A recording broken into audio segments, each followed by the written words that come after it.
일언론 한일 아프간 대피작전 명함이 엇갈린 이유는 서울뉴스 1. 박병진 기자. 아프간인 이송작전 미라클이 성공적으로 마무리되면서 그간 한국을 도왔던 아프가니스탄 특별기여자 390명 전원이 한국에 도착했다.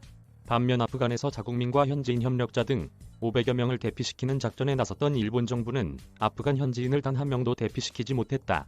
29일 일본 니혼TV 계열의 민방 NNN은 한국과 일본의 차이는 한국이 물밑에서 발빠르게 움직인 데다 카타르에 대피했던 대사관 직원 4명이 카불 현지로 돌아와 지원에 나선 것이 갈랐다고 분석했다. 하루 차이가 한일 힘이 갈라. 한국 정부는 처음에 미라클 작전을 수행하고 있다는 사실을 공표하지 않았다.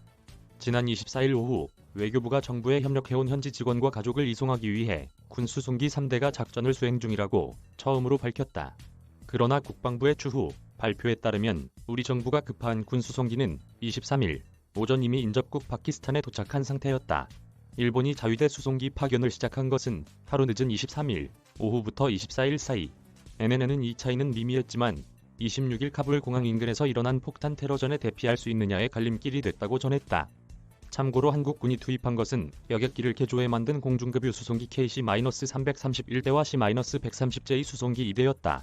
항공자위대 C-2와 C-130 수송기 2대를 보낸 일본과 유사한 편성이었다. 파키스탄 이슬라마바드 공항을 중기 거점으로 하여 카불과의 사이에 인원을 피스톤 수송하는 방식도 같았다.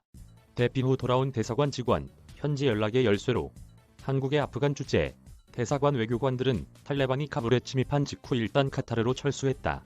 그러나 이번 미라클 작전을 위해 외교관 등 4명이 지난 22일 카불로 돌아왔다. NNN은 한국 정부는 현지 직원들과의 연락, 버스 수송 등 이들의 조기 투입이 무엇보다 중요했다고 평가한다고 전했다. 카불 공항 주변에는 국외 탈출을 희망하는 사람들이 몰려들어 엄격한 검문이 실시되고 있었다. 이에 미라클 작전 첫날에는 집결지 안으로 들어온 인원이 390명 중 26명밖에 되지 않았다. 이에 한국 정부는 버스 6대를 동원해 아프간인들을 태운 뒤 탈레반 검문소를 통과하게 했다. 진입하는 동안 탈레반의 검문이 있었지만 미국의 협상으로 이들은 안전하게 공항에 진입할 수 있었다. 한편 NNN은 현지의 대사관 직원이 국외 대피한 상태였던 일본의 운영이 더욱 어려워진 것은 상상하기 어렵지 않다고 꼬집었다. 한반도에서 유사시가 일어난다면 NNN은 불과 몇 년 전까지만 해도 한반도에서는 북한이 탄도미사일 발사를 거듭해 군사적 충돌이 빚어질지 모른다는 긴장감이 고조되고 있었다며 한반도 유사시 한국에서 어떻게 일본인을 구출할 것인가는 당시 큰 문제가 됐다고 전했다. 이어 주한 일본 대사관 등이 작성한 안전 매뉴얼을 다시 열면 국외 대피에 대해서도 적혀있다.